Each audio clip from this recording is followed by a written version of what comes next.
오늘 하나님께서 주시는 은혜의 말씀은 마태복음 5장 8절입니다.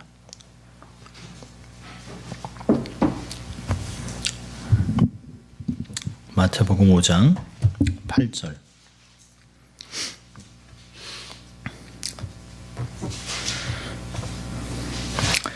(3절부터) (8절까지) 봉독해드립니다. 심령이 가난한 자는 복이 있나니 천국이 저희 것이며, 애통하는 자는 복이 있나니 저희가 위로를 받을 것이며, 온유한 자는 복이 있나니 저희가 땅을 기업으로 받을 것이며, 의의에 졸이고 목마른 자는 복이 있나니 저희가 배부를 것이며, 긍휼히 여기는 자는 복이 있나니 저희가 긍휼히 여김을 받을 것이며, 마음이 청결한 자는 복이 있나니 저희가 하나님을 볼 것이며. 아멘. 하나님의 말씀입니다. 오늘은 마음이 청결한 자는 복이 있나니 저희가 하나님을 볼 것이라 라고 하는 말씀을 하고 있습니다. 팔복을 통해서 우리에게 주시는 계속 말씀의 축복의 핵심은 마음입니다. 행위에 있는 것이 아니라 마음이 있습니다. 팔복은 심령이 가난한 자는 복이 있다 라고 시작해서 오늘 보고 있는 여섯 번째, 마음이 청결한 자는 복이 있다라고 말씀하십니다. 머리가 가난한 자나 아니면 머리가 청결한 자 이렇게 얘기하지 않습니다. 기독교는 지성을 배제하지 않지만 기본적으로 지식의 종교는 아닙니다. 이 무슬람을 보면 수니파는 3년을 공부하면 이맘이 될 수 있지만 시아파는 23년을 공부해야 됩니다. 그렇게 돼야만 공부가 더 깊다고 할 수 있지만 사실은 어떤 전통을 따르는 그런 것들을 볼 수 있습니다. 카톨릭에서도 신부가 되기 위해서 10년의 수련을 합니다. 그러니까 지식은 굉장히 고귀한 것이에요. 그러나 그 지식이 사람들을 변화시키느냐? 그렇지 않다는 것이에요. 그렇게 오랫동안 공부를 해도 본질이 아닌, 또 아니면 본질을 변질시키는 일들이 너무나 많습니다. 평화의 종교라고 얘기하고 또 진리의 종교라고 하지만 삶 속에 그렇게 드러나지 않는 것들을 보면 결코 기독교는 지식의 종교는 아닙니다.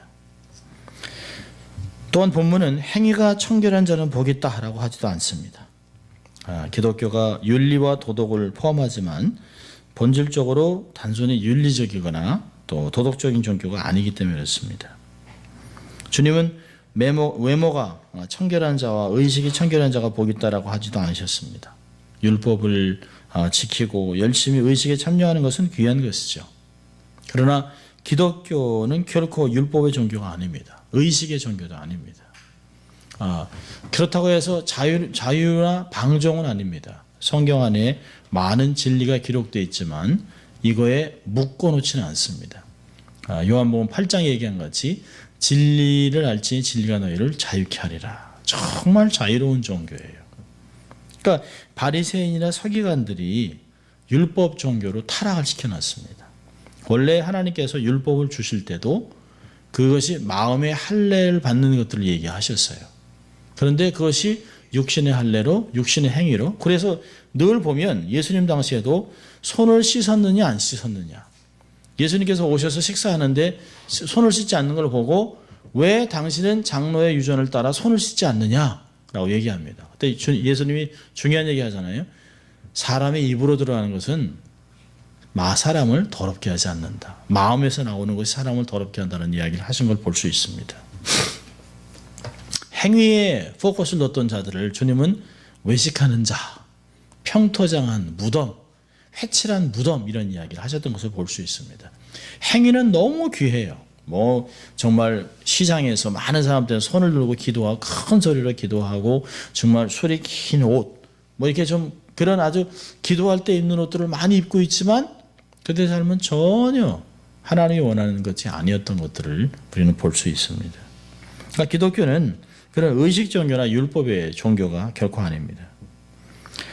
기독교는 근본적으로 마음의 종교죠. 기독교에 종교라고 붙이는 것도 사실은 안 좋습니다만 사실 기독교는 관계죠, 관계.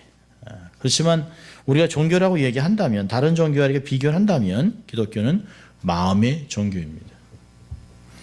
그러나 다른 종교하고는 달라요. 자기의 마음을 막 비우는 트랜센탈 메디테이션 같은 거는 자기의 삶을 막 비우죠. 비워서 외부에 있는 힘들을 들어오게 합니다. 사단이 들어오게 하기도 하고.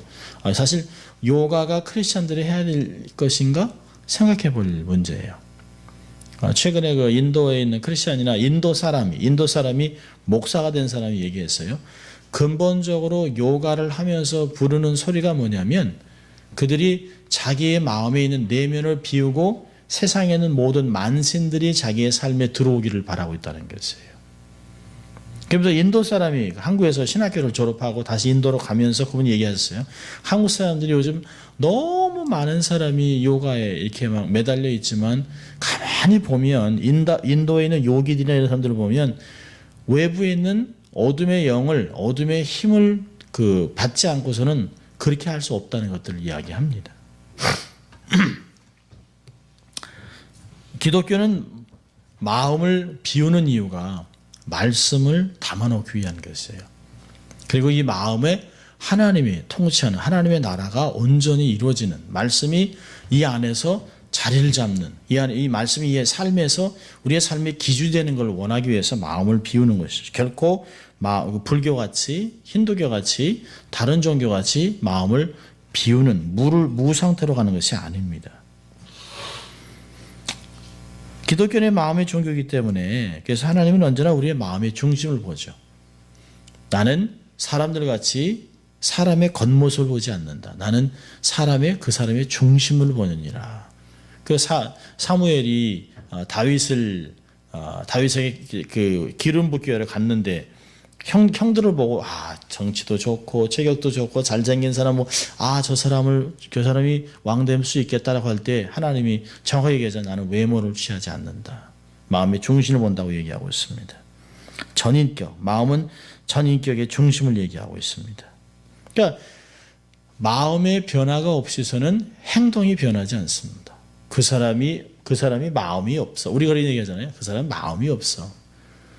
마음이 바르질 않아. 그 사람이 그런 마음을 먹지 않아. 그 사람 마음엔 딴 것이 있어. 이렇게 얘기하는 건 뭐냐면 그 안에 중심이 있다는 거죠. 그것이 사실은 사고의 변화나 행동의 변화를 주는 것이 바로 마음이다라고 할 수 있어요. 마음을 설명하는 것은 쉬운 것은 아닙니다. 볼 수도 없고 마음을 보여줘. 그럴 수 없잖아요. 마음을 알 수가 없어요. 그 사람 뭘 생각하는지 알 수가 없어요. 웃고 있지만 웃는 건지 화내고 있는 거지만 진짜 화내고 있는 건지 오케이 했지만 그게 진짜 오케이인지 알 수가 없습니다. 알 수 없습니다. 물길 10길은 알아도 사람 마음 한 길 속은 알 수 없다는 거 아니에요? 알 수가 없어요. 그렇지만 우리가 마음에 대해서 좀 알고자 하면 알 수 있는 것은 다 우리 모두가 다 마음이 있습니다. 마음을 소유하고 있어요. 자, 그럼 마음은 뭘까요? 여기서 얘기하는 마음이 청결한 자는 복이 있다라고 하는 이 마음이 뭐냐는 것이에요. 이 단어는 헬라어 단어는 카르디아라고 하는 heart를 얘기하기도 하고 또 히브리어는 레바브라고 하는 단어를 얘기합니다만은 중심을 본다라고 할 때도 그 마음을 얘기합니다. 이 마음은 뭐냐면 하나님과 교제하는 통로예요. 통로. 하나님을 모시고 있는 장소입니다. 그러니까 로마서 1장 28절을 보면 저들이 하나님의 지식을 두기를 좋아하지 않았다. 그러니까 하나님의 마음을 안 둬요. 마음에 하나님을 두기를 원치 않았다라고 얘기합니다. 그러니까 이 마음 안에 하나님을 두느냐 안 두느냐, 하나님의 지식을 쌓아놓느냐 안 쌓느냐에 따라서 하나님과의 원수가 되느냐, 하나님의 언약 백성 살아가느냐를 결정한다는 것이에요. 하나님의 음성을 듣는 것도 마음에서 이루어집니다. 그러니까 하나님의 음성을 어떻게 들을까요? 그건 잘못된 거죠. 어디로 듣느냐, 그렇죠? 어떻게 듣는 거냐라고 하는 질문 때문에 사람들이 자꾸 소리에 민감해집니다. 하나님의 음성은 어디로 듣느냐? 우리의 마음으로 깨닫는 것이에요. 마음으로 듣는 것입니다. 성령의 감동을 받는 것도 마음에서 이루어집니다. 고린도후서 12장 1절 22절을 보면 저가 또한 우리에게 인치시고 보증으로 성령을 우리 마음에 주셨느니라. 그러니까 우리의 마음이 어떤 역할을 하는 거죠. 하나님과 사람과 내 내면과 연결할 수 있는 통로가 된다는 것이에요. 이 마음은 영적인 분별력을 발휘하는 것도 됩니다. 그래서 이 말씀을 들으면 사람이 사도행전 2장 37절이나 7장을 보면 저들이 하나님의 말씀을 듣고 마음에 찔려 반응을 합니다. 이게 마음의 은혜를 받기도 하고 말씀을 듣고 가슴에 찔려서 어찌할꼬 우리가 회개하고 하는 역사가 나타나 사례에 3,000명이 회개하는 세례를 받는 역사가 사도행전 2장에 나타나지만 사도행전 7장으로 하면 사울과 함께 많은 청년들이 바리새인들이 스데반이 얘기하는 걸 듣고 마음에 찔려 이를 갈고 저를 죽이고자 해서 돌로 쳐 죽입니다. 그러니까 이 마음이라는 건 뭐냐면 이 영적인 분별력을 발휘하는 것이에요. 그러니까 영적인 깨달음을 얻는 거라고 얘기할 수 있겠죠. 상황을 감지하고 대처하는 것입니다. 그냥 우리가 멍하니 듣고 있는 것 같지만 그렇지 않아요.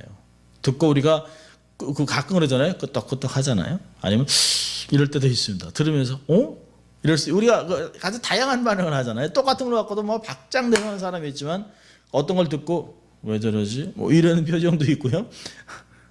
누구 얘기하는 거야? 이게 막 분노할 수도 있고. 그러니까 이 안에 우리가 들으면서 이 마음을 가지고 분별하는 것이에요. 옳고 그름, 좋고 나쁨, 또 재미있고 재미있죠. 이런 것들을 분별할 수 있는 게 마음의 역할입니다. 또 마음은요, 하나님의 뜻을 품는 것이에요. 그러니까 하나님을 향한 선한 소원을 갖고 비전을 구체적으로 계획하는 일도 마음에서 이루어집니다. 예레미야 51장 50절을 보면 여호와를 생각하며 예루살렘을 너희 마음에 두라. 너희 마음에 두라는 것이에요. 그러니까 너희 마음 중심에 각인해놓으라 라고 하는 것을 이야기하고 있습니다. 또 마음은 말씀을 담아놓는 그릇입니다. 하나님의 말씀을 적합한 상황에 사용할 수 있도록 마치 숙성시키는 것이에요. 숙성.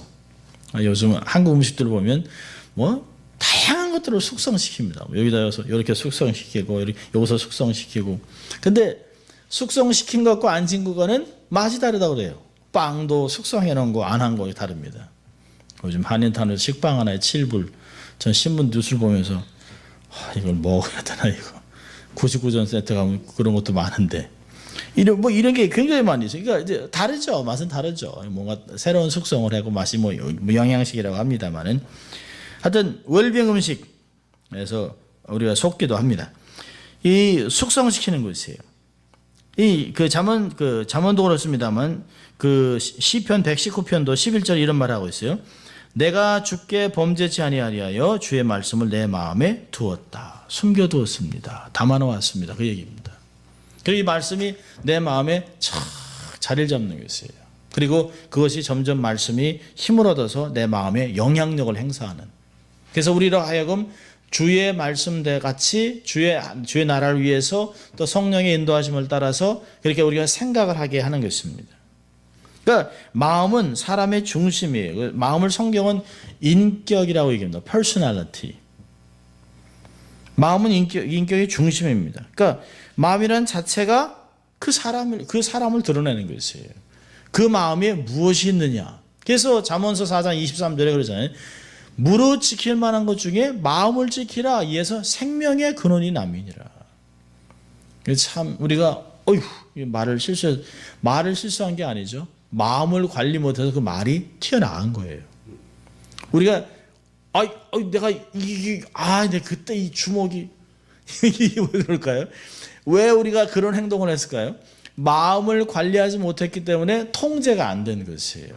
모든 것은 그러니까 우리가 눈, 귀, 입, 혀, 코 이것도요. 다 우리가 좋아하는 것을 좋아하고 싫어하는 걸 싫어해요. 이거 마음에 있는 그대로 움직입니다. 그래서 잠언에서 솔로몬이 얘기하는 것이에요. 마음만 지키면 생명을 유지할 수 있다는 거예요. 마음 한번 탁 풀어놨다가 툭툭 말을 던지거나 어떤 관계 속에서 하지 말아라 행동을 해서 이제까지 수고한 모든 걸 다 쏟아버릴 때가 있습니다. 그것은 말의 실수가 아니에요. 그건 관계의 실수가 아닙니다. 그건 마음을 관리하지 못하는 것이에요. 이 마음은 관리해야 되는 것이에요. 근데 오늘 성경에서 마음이 청결해야 된다라고 얘기하고 있습니다. 자, 두 번째로 마음은 모든 문제의 근원지입니다. 마태복음 15장 19절에서 주님이 얘기하셨어요. 마음에서 나오는 것은 악한 생각과 살인과 간음과 음란과 도둑질과 거짓 증거와 회방이니 마음에서 나오는 것이에요. 그래서 우리가 뭐 이렇게 땅에 떨어졌다고 해서 뭐 그거 먹었다고 사람이 변하지 않아요. 먼지 묻은 거 먹었다고 악인으로 변하지 않아요. 뭐 어릴 때 그거 뭐 사탕 그 떨어지면 흙 탁탁 아니면 이렇게 빨아가지고 흙 뱉고 사탕 먹고 이랬던 거 그거 뭐 다 그래도 그렇게 자라왔어요. 전혀 문제가 없어요. 전혀 문제가 없어요. 그걸로 사람이 변하지 않아요. 주님의 말씀은 많은 사람들의 생각과 다르게 말씀하시는 거예요. 지금까지 사람들이 인간 문제는 환경이 있었다. 저 사람이 저렇게 될 수밖에 없었던, 요즘 이렇게 보면 심리학으로 모든 범죄를 풀어냅니다. 저 사람이 저렇게 될 수밖에 없었던 것은 환경이 그랬기 때문에, 저 사람이 저렇게 자기 자녀를 때려 죽인 것은 자기도 자랄 때 그렇기 때문에. 근데 다 그렇지 않거든요. 정말 비참한 가정에서 자랐지만 너무 잘 자란 사람들이 있습니다. 정말 악에 빠져서 정말 구렁텅이에서 살아갈 정말 바닥의 인생일 수밖에 없었던 사람인데 너무 성품이 착하고 아름답고 귀하고 그렇게 남들을 배려하고 살아가는 사람들이 있어요. 최근에 읽었던 글 중에서 56세 장애인인데요. 장애인인데 이제 구두 닦기를 하던 사람이었습니다. 그런데 이제 밤에 길을 건너다 차에 치여 죽었어요. 근데 그 친구들이 그 사람이 어떠한 사람인가를 이제 글로 이렇게 썼습니다. 어릴 때부터 장애인이라 초등학교밖에 졸업을 못했어요. 그리고 자기가 장애를 얻었기 때문에 장애인 아내를 얻었습니다. 근데 이제 장애인 아내고 이제 가족이 너무 가난한데 한 달에 뭐 구두닦기 해봐야 한 30만 원밖에 못 번다는 거죠. 그리고 이제 가난한 사람에게 주는 돈 받아서 뭐 120만 원 받고 이렇게 하고 하루 종일 구두를 닦고 밤이면 다니면서 휴지를 줍고 박스를 줍고 해서 돈을 모았는데요.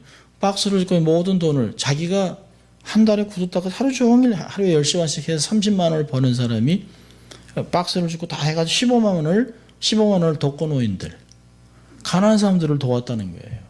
그거를 십몇 년을 그렇게 한 걸 주위 사람들이 너무 잘하는 거예요.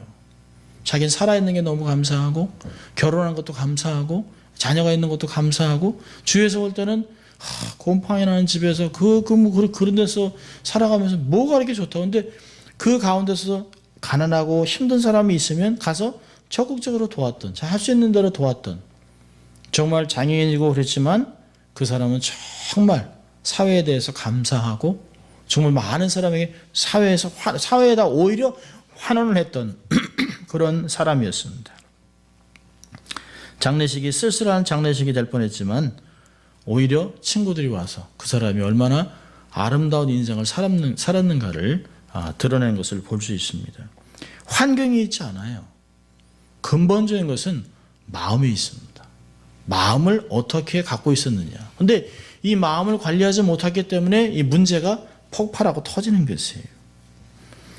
인간의 마음이 모든 문제의 근원지가 되는 것을 성경에서 반복해서 지적합니다. 예레미야 17장 9절을 보면 만물보다 거짓되고 심히 부패한 것은 사람의 마음이라 누가 능히 이를 알리오마는. 사람의 마음이 부패하고 타락한 것이에요. 이건 창세기 6장에서도 그렇잖아요. 사람이 모든 생각하는 것이 다 악하다는 것이에요. 그렇게 해서 홍수로 모든 인류가 다 죽었습니다. 오직 8명만 살아났는데도요. 그랬는데도 그의 시간이 얼마 지나지 않아서 바벨탑을 쌓습니다. 그리고 온 땅이 흩어졌어요. 그리고 나서 악은 온 땅에 가득합니다. 지금이 세월이 좋아지고 점점 뭐 기계 발달하고 그렇게 해도 더 나아질 것 같지만 그렇지 않아요. 점점 더 교묘하게 악한 마음이 나타납니다. 에덴에 아담이 범죄하면서부터 이 부패와 타락이 시작된 것이에요. 그러니까 우리가 태어나면서부터 악해요. 태어나면서 부패합니다. 그러니까 모든 문제의 1차적인 원인은 타락한 마음에 있습니다. 그리고 2차적인 것이 환경인데요. 결국은 이 마음이 어떻게 반응을 하느냐에 따라 있습니다. 사람들을 보면 저 정도 환경이면 뭐가 그런 문제가 될까?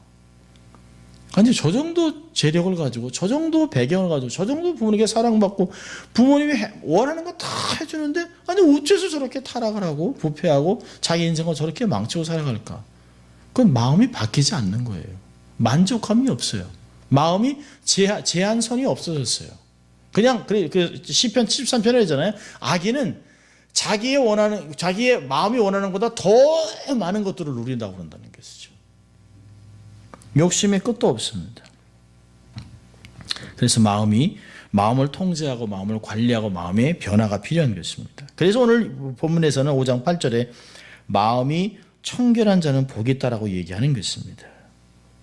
청결한 마음이 뭘까요? 개선된 마음입니다. 변화된 마음입니다. 통제된 마음이에요.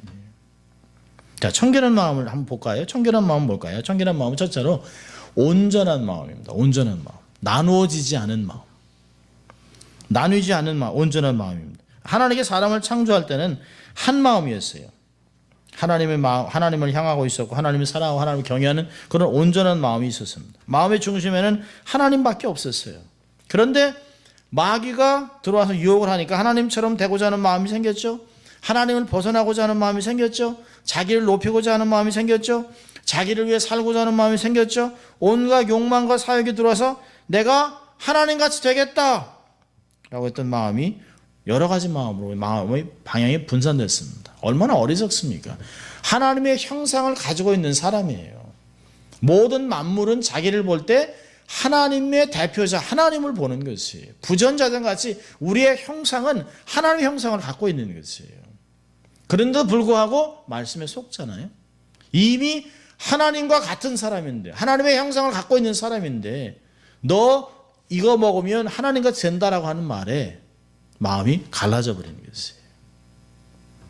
우리의 마음도 한 마음이 아니에요. 사실은요. 주님만 살아가지 않습니다. 예수 믿는다고 하지만 우리가 은혜로 구원을 받았다고 하지만 교회에서 직분을 갖고 있지만 선교사고 목사여 장로여 모든 직분에 모든 뛰어난 일을 한다고 탁월한 일을 한다고 하지만 우리의 마음에는 여러 가지 많이 있어요. 돈에 대한 사랑, 욕망에 대한 것, 명예에 대한 것, 체면에 대한 것, 이 사람도 좋아하고 이 사람은 싫어하고 이런 환경은 좋아하고 이건 싫어하고 이런 기준들이 너무 많습니다. 그 기준이 우리의 마음을 계속 갈라놓습니다. 그런 것들을 잣대질을 하느라 하나님을 생각할 여유가 없어요. 하나님은 나만 생각해라라고 얘기하잖아요. 하나님은 변하지 않는 그런 마음으로 우리를 늘 다가오세요. 하나님을 향한 일편단심이 되기를 원했습니다. 하나님은 늘 나는 너를 구원했다. 나는 너를 출애굽시켰다. 나는 너를 이렇게 구원하고 너를 인도했다. 나는 너를 이렇게 축복한 하나님이라고 늘 자기를 그렇게 얘기합니다. 호세아서 가면 난 너를 한 번도 버린 적이 없다. 근데 너는 늘 나를 버리고 다른 걸 찾아갔다라고 얘기를 하고 있습니다. 우리 중심에 늘 하나님 모시기를 거부하는 것들이 있어요. 어떤 면에서는 그냥 뒷방 노인같이 하나님은 여기까지만 하고 나오지 마세요. 내가 열어서 부를 때까지 나오지 마세요. 일단 다 해보고 하나님 여기 다 해보고 마치 애들이 자기가 할 거 다 하다가 안 되면 아빠 하는 거하고 똑같습니다. 아마 아빠라고 부르지도 않죠. 우리는 하다 안 되면 그냥 막 성질을 내고 짜증을 내고 막 자포자기하고 막 자기를 막 자해하고 막 이럽니다. 하나님이 찾아오시는 거예요. 하나님이 우리의 중심에서 아버지로 왕으로 주인으로 자리 잡고 계실 수 있도록 우리의 마음속에 주님을 모시기를 하나님이 원하는 거죠. 하나님이 제일 싫어하는 게 뭐죠? 혼합되는 거예요. 싱크리티즘. 막 섞는 것이에요. 그 종교 다원주의가 그런 거잖아요. 뭐로 가도 천국만 가면 되는 거예요. 알라나 하나님이나 똑같다 얘기하는 거죠. 뭐도 힌두든 불교든 뭐 무슨 종교든 다 토속 종교든 다 천국 가면 되니까. 근데 그렇지 않아요. 시작이 다르면 끝이 다릅니다. 우리가 다 아는 얘기잖아요. 시작이 다른데 끝이 같을 수가 없어요. 우리가 첫 단추를 잘 껴야 된다는 말이 뭐예요? 첫 단추를 이렇게 껴도 마지막 단추 다 맞는다? 아니, 그런 말이 없어요. 신앙의 첫 걸음이 한순간에 쫙 갈라놓는 것이에요. 우리의 마음이 나눠지고 찢어지고 갈라지고 흐트러진 마음, 그걸 집중하라는 거죠. 집중. 하나님에게 요구하는 것이 집중력입니다. 집중. 이것이 온전한 마음의 특징입니다. 또 정결한 마음은요, 이 청결한 마음이라는 건 진실한 마음입니다. 진실한 마음. 타락한 마음의 특징 중 하나가 위선되고 거짓되고 감추고 속이고 위장하고 변장하고 척하는, 믿음이 없는데도 있는 척, 모르는데도 아는 척, 의롭지 않은데도 의로운 척, 이게 우리에게 굉장히 많습니다. 그러니까 있는 그대로 나오는 게 너무너무 중요해요. 솔직 담백한 그런 마음들을 있는 그대로 하나님께 보여주는 게 너무너무 중요합니다. 우리가 사람들도 그렇잖아요. 너무 꾸미는 거. 처음에야 그렇죠. 처음에야. 근데 세월이 지나면서 점점 더 꾸미고 점점 더 꾸미면 사람이 불안해집니다. 사람하고 사귀면서 저 사람 뭘 저렇게 속이는 게 저렇게 많지? 뭘 저렇게 가리는 게 많지? 뭘 저렇게 드러내지 않는 게 많을까? 궁금증을 자아내는 게 아니라 사람으로 하여금 자꾸 거리를 두게 합니다. 아, 이게 참, 이게 부담으로 다가오잖아요. 하나님, 우리는 사람을 모를 수 있어요. 근데 하나님은 다 알고 있는데, 있는 그대로 나오라고 얘기하는데도요, 우리는 하나님 앞에 의식을 자꾸 차려갑니다. 하나님은 진실한 사람을 기뻐하십니다. 진실한 마음으로 나가서 하나님의 돕는 은혜를 구하고 하나님의 공유를 찾는 자, 그런 사람, 정말 하나님 내가 필요합니다. 하나님 정말 내가 부족합니다. 연약합니다. 하나님의 사랑이 필요하다고 고백하는 그런 사람을 하나님이 찾으세요. 그게 진실한 마음입니다. 또 청결한 마음은 마지막으로 정화된 마음입니다. 정화된. 우리의 원래 마음은 부패되어 있죠. 더럽죠. 악하지요. 거짓되죠. 욕망으로 더럽혀 있죠. 이런 우리의 마음을 가지고는 하나님을 볼 수가 없어요. 물이 흐리면 깊은 물속을 바라볼 수가 없습니다. 물이 흐리면 주위에 있는 모든 환경 등을 비추지 못합니다. 우리는 빛을 발하는 발광체가 아니에요. 우리는 빛을 받아서 비치는 사람들입니다. 그러니까 우리의 삶이 프리즘같이 하나님의 빛이 들어와야, 정결해야 하나님의 성품을, 하나님의 모습을, 하나님의 계획들을, 하나님의 비전을 이 땅에 드러낼 수 있다는 것이에요. 정화된 마음, 너무너무 필요한 것이에요. 정말 우리 정화된 상태가 뭐예요? 가난한 마음입니다. 정화된 과정이 있어서 꼭 필요한 게 뭐예요? 애통하는 마음입니다. 자신이 죄와 더러움과 악함을 통해서 애통하며 쏟아내낼 때 그 눈물로 깨어진 마음에 우리의 정화가 되는 것이에요. 가난한 마음은 자신의 더러움을 볼 줄 아는 것이에요. 가난한 마음이 돼야 이제 됐다라고 하는 마음이 안 생깁니다. 여전히 부족하고 여전히 하나님의 은혜가 필요하고 하나님의 은혜 없이는 우리의 삶이 변할 수 없다라고 하는, 직분을 감당할 수 없다라고 하는 것이 늘 고백입니다. 늘 부족함을 느껴요. 됐다라고 하는 생각, 고린도전서 10장 12절에 얘기하잖아요. 섰다고 하면 넘어질까 조심하라는 것이에요. 어느 한순간에 정상이 가장 위험한 것이에요. 이제부터는 하락하는 길만 남은 것입니다. 이런 내 마음에 있는 더러움을 토해내는 것이 애통함입니다. 이 애통함이 자신의 정화되고자 하는 갈망. 그래서 의에 줄이고 목마른 사람에게 더 깊은 애통이 있는 것이에요.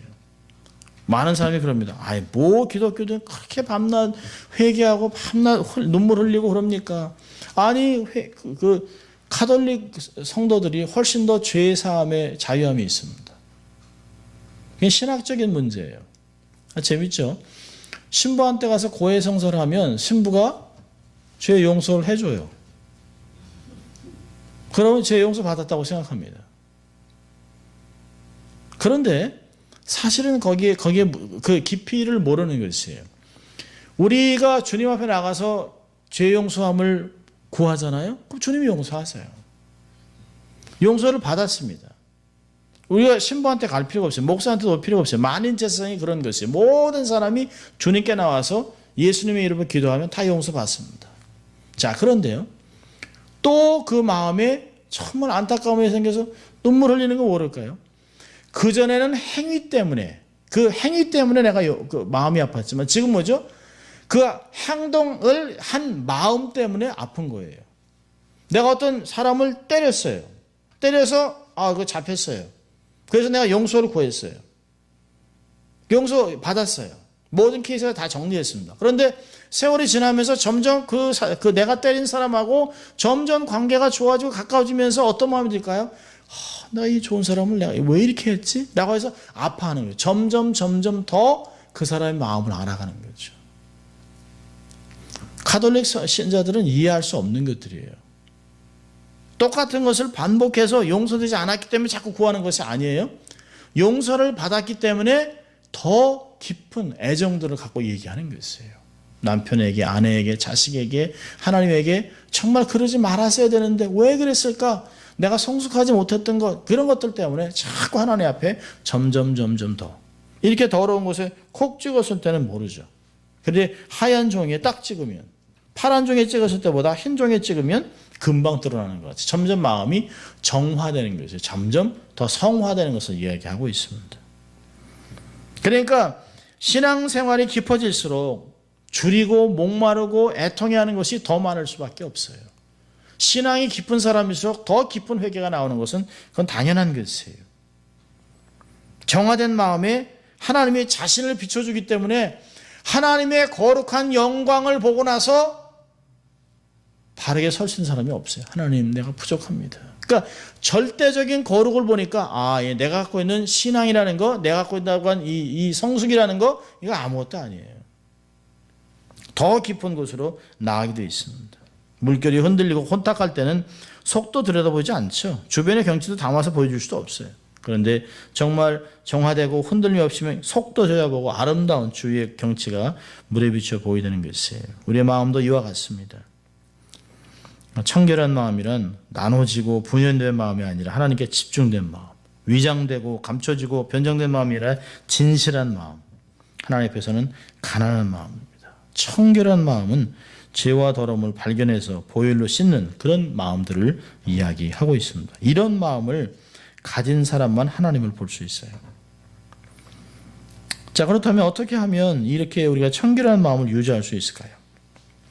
성경은 몇 가지로 얘기합니다. 첫째로는 우리의 마음이 정결해지는 방법은 두 가지를 성경은 얘기합니다. 첫째로는 그리스도의 보혈을 늘 인식하고 살아가는 것이에요. 예수님의 보혈에 능력이 있습니다. 히브리서 9장 14절에 그랬습니다. 영원하신 성령으로 말미암아 흠없는 자기를 하나님께 드린 그리스도의 피가 어찌 너의 양심으로 죽은 행실에서 깨끗게 하고 살아계신 하나님을 섬기게 못하겠느뇨. 한 장을 넘어가서 히브리서 10장을 넘어가면 22절에 우리가 마음의 뿌림을 받아 양심의 약을 깨닫고 맑은 물로 씻었으니 참 마음과 온전한 믿음으로 하나님께 나아가자. 그러니까 우리가 늘 보혈의 찬송을 좀 많이 부를 필요가 있어요. 보혈을 늘 생각할 필요가 있습니다. 한 번으로 정결해지는 것이 아닙니다. 늘 우리의 삶 속에 아침마다 샤워할 때 손을 씻을 때마다 마치 우리의 삶에 그리스도의 보혈로 내 손을 씻는 것 같이 마음을 씻는 것 같은 그런 마음들을 갖는 것이 필요합니다. 정결한 마음을 유지하는 것이에요. 늘 내 인격에 그리스도의 보혈로 우리의 삶을 덮어달라고 우리의 삶에 그리스도의 보혈이 흐를 수 있도록 의식하며 살아야 합니다. 두 번째로는 말씀과 기도로 정결해집니다. 디모데전서 4장 5절에 그랬어요. 하나님의 말씀과 기도로 거룩하여 지민이라. 말씀이 우리의 심령을 깨끗게 합니다. 성경을 정말 이렇게 5만 장 읽기 이렇게 해서 이렇게 막 이렇게 건강한 욕심도 생기게 하고 또 이렇게 말씀을 읽으면서 생겨나는 것은 더 그런 것이에요. 마음에 이렇게 막 혼탁했던 것들이 하나둘씩 정리되는 그런 것들을 막 느낍니다. 이렇게 막 출렁출렁하던 것들이 어느 순간 이렇게 잔잔해지는 것들을 많이 보게 됩니다. 그러니까 더 안에 내가 말씀을 더 많이 읽어야겠다. 더 깊게 읽어야 되겠다. 더 넓게 읽어야 되겠다는 그런 거룩한 소원들이 자꾸 생기게 됩니다. 그러면서 이 말씀을 통해서 자꾸 내면을 자꾸 들여다봅니다. 전에 보지도 못했던 것들을 자꾸, 그러니까 말씀을 읽으면서 자꾸 거룩한 부담이 생겨요. 내가 적당히 타협했던 것들이 자꾸 이게 비춰지는 것이죠. 이전까지는 뭐 남들이 지적하지도 않고 남들이 뭐 괜찮다고 하니까 그렇게 지나갔는데 말씀으로 탁 비치니까 안 보이던 게 쓱 벗겨지면서 보이니까 깜짝 놀라는 거죠. 근데 그걸 거부할 수 없는, 하나님이 인격적으로 다가오셔서 이거 정리하자, 이게 말씀이 이렇게 얘기하지 않니? 라고 이렇게 내면을 탁 비춰주니까 그것을 정리하게 되는 일이 생깁니다. 요한복음 15장 3절에 그랬습니다. 말씀이 영혼을 깨끗게 하는 게, 너희는 내가 일러준 말로 이미 깨끗하여졌느니라. 베드로전서 1장 22절을 이렇게 얘기합니다. 너희가 진리를 순종함으로 너희 영혼을 깨끗하게 하여 거짓이 없이 형제를 사랑하게 이르렀으니 마음으로 뜨겁게 피차 사랑하라. 진리를 순종함으로, 진리를 열심히 순종함으로 영혼이 깨끗해진다는 것이죠. 종교개혁도 말씀으로 돌아갈 때 개혁이 일어났습니다. 사람의 변화도 말씀의 본질을 붙잡을 때 사람이 변했습니다. 우리의 삶도 새로워지고 정결하고 하나님의 복을 받는 인생이 되기 위해서는 말씀으로 우리의 삶이 뒤집어져야 됩니다. 정말 기경이 되어야 됩니다. 하나님의 살아있는 말씀이 우리 내면에 숨어있는 허물과 죄를 찾아 박멸하고 마음을 순전하게 만들어주는, 그래서 하나님의 말씀은 살았고 운동력에서 좌우에 날선 것보다 예리하여 혼과 영과 관절과 골수를 찔러 쪼개기까지 하고 우리 안에 있는 것들을 다 드러내서 결국은 정리하게 하는 것이 하나님의 말씀의 역할입니다. 말씀을 가까이 하면 영혼이 깨끗해집니다. 말씀을 멀리하면 죄가 득세하는 것이에요. 말씀이 마음을 주장하도록 해야 합니다. 이 말씀이 우리 영혼을 깨끗하게 하고요, 또 성령의 도움을 간구해야 됩니다. 그래서 시편에서 다윗은 그랬습니다. 내 속에 정한 마음을 창조하시고 내 안에 정직한 영을 새롭게 해 주시옵소서. 우리의 마음이 사실 우리의 힘으로는 변할 수 없다는 거죠. 우리가 우리의 마음 먹게 달렸다? 사실은 그렇지 않습니다. 우리는 그렇게 마음 못 먹습니다. 아침 저녁으로 조속 변합니다. 내가 정말 그러려고 했는데 라고 얘기하잖아요. 내가 정말 그렇게 하려고 했는데 이 상황이, 이게 환경이, 이게 안 돼서. 그렇지 않아요. 우리의 힘으로는 그렇게 할 수 없습니다. 오직 성령님이 우리의 마음을 주장해 주셔야만 우리의 삶이 온전해질 수 있습니다. 기도로 정말 유혹을 물리쳐야 하는 것이에요. 마태복음 26장 41절에 주님이 그랬습니다. 시험에 들지 않게 깨어있어 기도하라. 마음에는 원이로되 육신이 약하도다. 기도만이 우리의 삶을 새롭게 할 수 있습니다. 우리가 이제 성경 5만 장과 함께 내년에는 기도에 대해서 이야기를 조금씩 나누려고 합니다. 말씀과 함께 또 하나의 날개를 달아야 합니다. 그래서 새가 날기 위해서 양날개 그 신학을 가리키는 게 아니에요. 그거는 비성경적인 겁니다. 성경과 함께 기도와 함께 가는. 그래서 마치 열차가 달리기 위해서 레일로드가 2개가 있어야 되는 것 같이 말씀과 기도와 말씀이 항상 같이 가야 하는 것입니다. 그래서 기도는 하나님의 능력을 내면에 초청하는 것이죠. 기도는 하나님의 거룩을 닮아가는 것이에요. 이 기도로 우리의 마음이 정결해지는 것을 볼 수 있습니다. 시험을 이겨내갈 수 있고, 기도로 능력도 나타나고, 기도로 우리의 마음을 관리할 수 있습니다. 자, 이런 말씀이 얘기하죠. 마음이 청결한 자는 복이 있나니 저희가 하나님을 볼 것이다. 사실 성경에서 하나님을 본 자가 그렇게 많지 않습니다. 모세도 하나님을 그렇게 보고 싶었지만 하나님의 뒷모습만 잠깐 볼 수 있었어요. 근데 욥기로 가면 내가 하나님에 대해서 귀로만 들었는데 이제 눈으로 봅니다라고 얘기합니다. 그럼 욥기가 굉장히 오래전에 쓰여진 건데요. 거의 고대 근동에서 욥기가 모세 오경과 거의 맞먹는 그 시기에 쓰여진 책인데요. 그렇게 얘기하는 걸 보면 그들이 이야기하는 하나님을 볼 것이라고 하는 개념이 뭐냐라는 것이에요. 하나님을 본다. 눈으로 보고 우리가 그러잖아요. I see. I see, I see, I see. 그 무슨 뜻이에요? 안다는 거예요. 하나님을 아는 깊이가 더해졌다는 것입니다. 이 하나님을 볼 것이라고 하는 게 뭘까요? 하나님을 인식하는 거예요. 인식하는 거예요. 사물을 인식이라는 게 사물을 깨달아 아는 거잖아요. 사물의 의의를 바르게 이해하고 판단하는 마음의 작용을 이야기합니다. 그러니까 하나님을 인식한다는 건 하나님의 존재한다는 사실을 방식으로 알고 느끼는 것이 하나님이 계신 것과 하나님이 어떤 분이라는 것을 확실히 아는 것입니다. 지식이 우리의 마음으로 내려오는 것이죠. 머리의 지식이 하트 날리지로 내려오는 것이에요. 하나님의 임재를 지금 느끼고 경험한다. 그게 인식한다는 말입니다. 그러니까 마음이 청결한 사람은 하나님이 계신 것을 의심하지 않습니다. 하나님이 어떤 분인가에 대해서 전혀 의심이 없어요. 하나님이 어떤 분이라는 것을 알고 하나님이 계신 것을 알고 그분의 존재를 느끼고 그 삶 속에서 날마다 삶 속에서 자기를 돕고 함께 동행하는 것을 알기 때문에 그 인식의 깊이와 질이 점점 높아지고 깊어지는 것이에요. 그런 사람은 하나님의 은혜와 능력을 경험하는 거죠. 그러니까 인식으로 끝나는 것이 아니죠. 하나님이 내 앞에 불꽃 같은 눈으로 내 앞에 있다라고 하는 것을 아는 것이에요. 그러니까 그분 앞에 살아가는 삶이 다른 것이죠.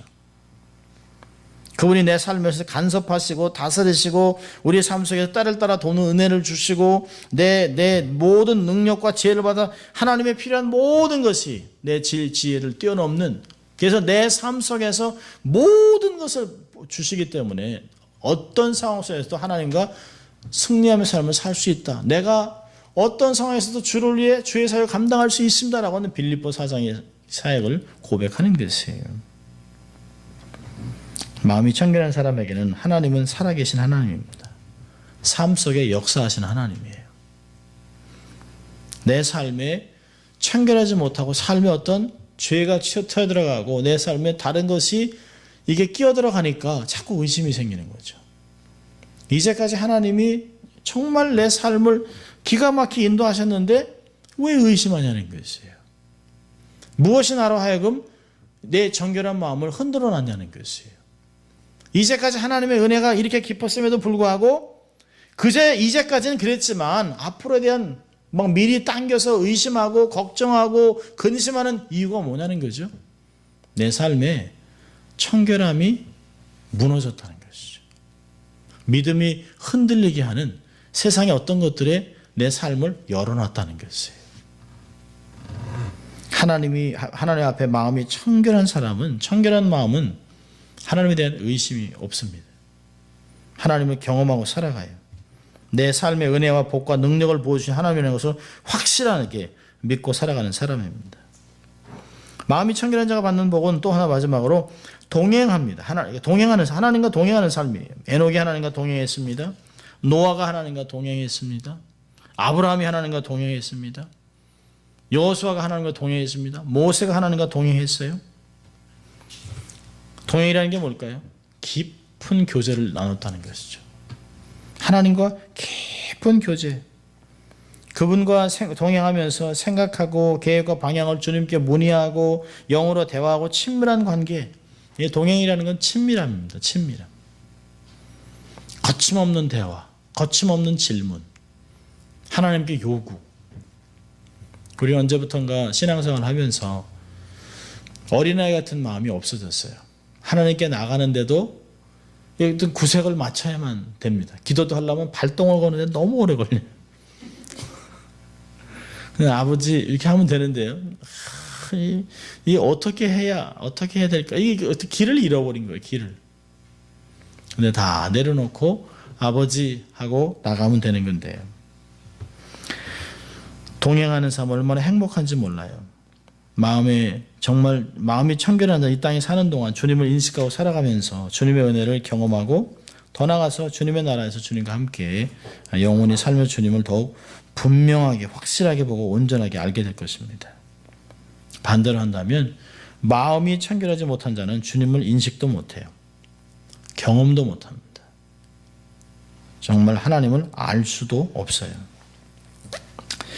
노벨 문학상을 받은 프랑스와 모리악은 평소에 자기 마음속에 참 뱀처럼 꿈틀거리며 올라오는 성욕 때문에 몹시 고통했다고 합니다. 그러나 모리악은 자기 내면에서 일어나는 강력한 죄의 힘을 문학작품으로 승화시키며 이겨냈습니다. 그리고 모리악은 이렇게 얘기했습니다. 마태복음 5장 8절을 두고 이렇게 말했는데요. 마음의 불결함은 하나님으로부터 멀어지게 합니다. 영적 세계에도 물리적 세계처럼 따라야 할 법칙이 하나 있습니다. 더 높은 사랑, 그 어떤 것보다도 뛰어난 하나님의 사랑을 소유하려면 정결함은 필수 요건입니다. 정결함, 청결함이 얼마나 중요한지 몰라요. 우리도 식당에 이렇게 갔는데 뭘 보나요? 식당을 딱 갔는데 굉장히 유명한 식당에 갔는데 C. 그거 어때요, 마음이? 이 청결하지 않나? B만 해도 좀 이렇게 찝찝한데요. C 뭐 이러면 어떤 맛있다고 하는 식당 갔는데 바퀴벌레가 왔다 갔다 합니다. 그건 맛을 떠나서 이건 게임이 안 되는 거예요. 세상 사람들도 인터뷰하러 왔는데 막 그냥 막 더럽게 이러지 않잖아요. 사람을 만나는 앞에서도 겉모습을 하잖아요. 하나님 앞에 우리의 마음을 깊은 곳까지 생각의 근원까지 아시는 하나님 앞에 마음을 깨끗하게 씻어내고 정말 깨끗하게 하나님 앞에 나가서 계속 씻어내면서 하나님 앞에 나가는데 거침이 없이 하나님 앞에 더 이상 꾸밈이 없이 하나님께 나와서 교제할 수 있는 어린아이 같은 모습이 우리에겐 정말 필요합니다. 하나님을 간절히 갈망해야 돼요. 그 갈망함의 기본은 정결함입니다. 정결한 신부같이 하나님 앞에 우리의 삶을 다 태워드릴 수 있는 그런 삶이 되어야 합니다. 우리 힘으로는 할 수 없어요. 야고보서 4장 8절은 이야기합니다. 하나님을 가까이 하라. 그리하면 너희를 가까이 하시리라. 죄인들아 손을 깨끗이 하라. 두 마음을 품은 자들아 마음을 성결케 하라. 마음을 성결케 하는 것이 키입니다.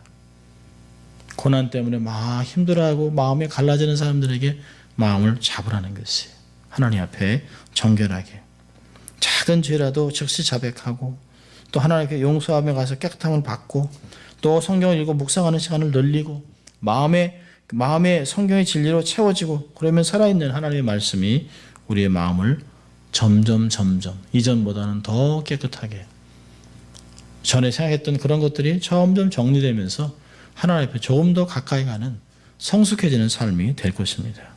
마음이 청결해지를 애쓰고 하나님 볼 것을 기대하고 하나님과 동행하는 여러분 되시길 주의 이름으로 축원합니다. 기도하겠습니다. 하나님 아버지 감사합니다. 오늘도 하나님 저희들을 부르셔서 마음이 청결한 자의 복이 어떤 것인가를 저희들에게 가르치시고 하나님을 보며 하나님을 경험하며 하나님과 동행하는 삶이 될 것을 우리에게 권면하신 주님 감사합니다. 정말 이러한 삶을 살아서 하나님을 영화롭게 하며 하나님과 정말 거침없는 친밀한 교제를 나누고 살아가는 저희들이 될 수 있도록 하나님 축복하여 주시옵소서. 감사하고 예수님 이름으로 기도합니다. 아멘.